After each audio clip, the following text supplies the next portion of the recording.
حضرت ابو ذر غفاری رضی اللہ عنہ نے حضور نبی کریم صلی اللہ علیہ وسلم کو کہا مفہوم حدیث ایسے کہ یا رسول اللہ رزق کی برکت ہے کے حوالے سے مجھے کوئی وظیفہ بتا دیں.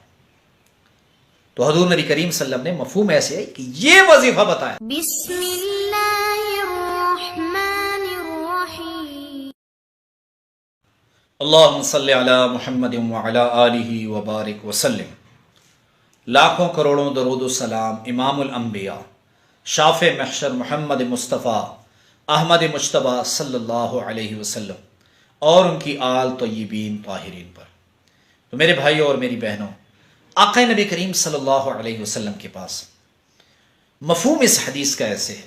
ایک صحابی رسول آئے اور کہا یا رسول اللہ میرا بیٹا دشمنوں کی قید میں ہے، آپ کوئی عمل بتائیں تاکہ اس عمل کی برکت سے اللہ رب العزت میرے بیٹے کو نجات دے قید سے.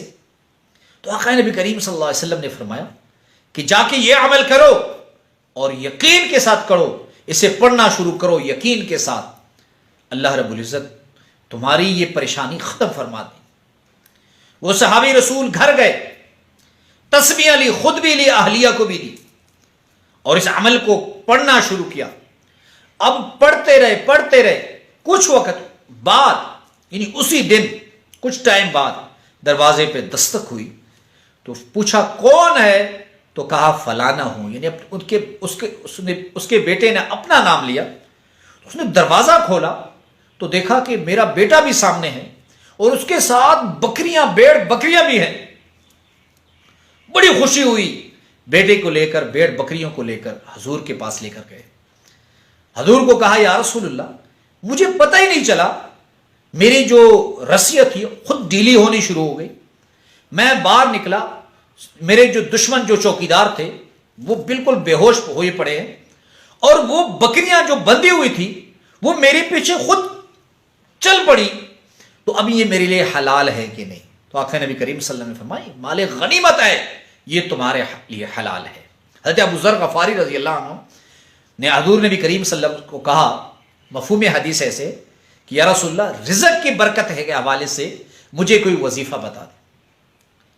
تو حضور نبی کریم صلی اللہ علیہ وسلم نے مفہوم ایسے ہے کہ یہ وظیفہ بتایا. اور حدیث شریف میں آتا ہے کہ یہ ایک مختصر عمل جو شخص کرے اللہ رب العزت اسے 70 سے زائد بیماریوں سے اللہ رب العزت اسے نجات دیں گے. اور بعد ایک جگہ میں نے پڑھا 99 بیماریوں سے اللہ رب العزت نجات دیں گے. اور اس سے سب سے جو کمتر بیماری ہے وہ ہے ٹینشن کی، غم کی، فکر کی، اللہ رب العزت اس سے آپ کو نجات دیں گے. تو یہ آسان عمل، اور میرے نس تو یہ اتنا طاقتور عمل ہے کہ کچھ لوگ مجھے بتاتے ہیں، جیسے پچھلے دنوں لاہور کے ایک بھائی ہیں زرشاد، تو انہوں نے مجھے کہا کہ مولانا صاحب میرے یہ وظائف ہیں، ان وظائف میں آپ اندازہ لگائیں کہ کون سا وظیفہ میں پڑھوں اور کون سا نہ پڑھوں. جب اس نے لا حول ولا قوت الا باللہ کہا تو میں نے کہا نہیں، اس کو تو چھوڑنا ہی نہیں ہے، اس کو تو ہر حالت میں کرنا ہے.